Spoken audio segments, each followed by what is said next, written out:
يا أيها الذين آمنوا اتقوا الله حق تقاته ولا تموتن إلا وأنتم مسلمون۔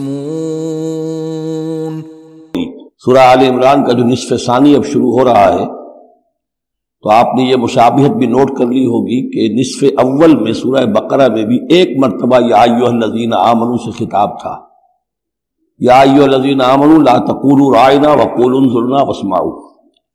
اسی طرح سورہ آل عمران کے نصف اول میں بھی ایک آیت وہ اوپر آ چکی ہے کہ یا ایھا الذین آمنوا ان تطیعوا فریقا من الذین اوتوا الکتاب یردوکم بعد ایمانکم کافرین۔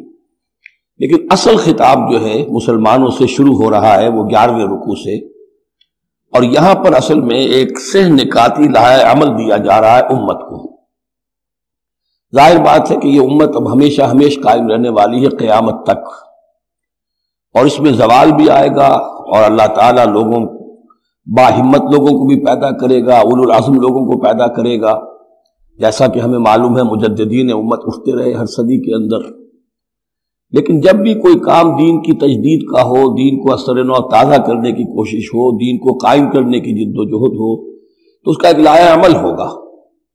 وہ لائحہ عمل ہے جو ان 3 آیات میں جو ابھی میں نے آپ کو پڑھ کر سنائی ہے نہایت جامعیت کے ساتھ سامنے آیا ہے، اور یہ حسن اتفاق ہے کہ یہ 3 آیات ہیں، جیسے سورۃ العصر 3 آیات ہیں، ایسے یہ 3 آیات ہیں نہایت جامع۔ اس میں پہلا نقطہ کیا ہے؟ جب بھی کوئی کام کرنا ہے سب سے پہلے افراد کی شخصیت سازی، کردار سازی۔ یا ایھا الذین آمنوا اتقوا اللہ حق تقاتہ، اہل ایمان اللہ کا تقوی اختیار کرو جتنا کہ اس کے تقوی کا حق ہے۔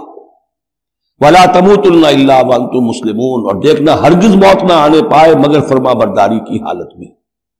یہ سب سے گاڑھی آیت ہے قرآن مجید میں تقوی کی تلقین کے لیے۔ اللہ کا حق جتنا ہے اتنا تقوی۔ اس پر صحابہ گھبرا گئے کہ یا رسول اللہ، اللہ کا حق کون ادا کر سکتا ہے؟ پھر جب آیت اتری ہے سورہ تغابن کی کہ فاتقوا اللہ ما استطعتم، اپنی امکانی حد تک تقوی اختیار کرو، تب ان کی جان میں جان آئی۔ ساتھ ہی یہ کہ مت مرنا مگر حالت فرما برداری میں۔ کیا معنی ہے؟ کوئی پتہ نہیں کس لمحے موت آ جائے، کوئی لمحہ نافرمانی میں نہ گزرے، مبادا موت کا ہاتھ اسی وقت آ کر تمہیں دبوچ لے۔ اس طرح کی شخصیتیں اگر پہلے نہ بنی ہوں تو کوئی کام نہیں ہو سکتا۔ پہلے کردار سازی افراد کی۔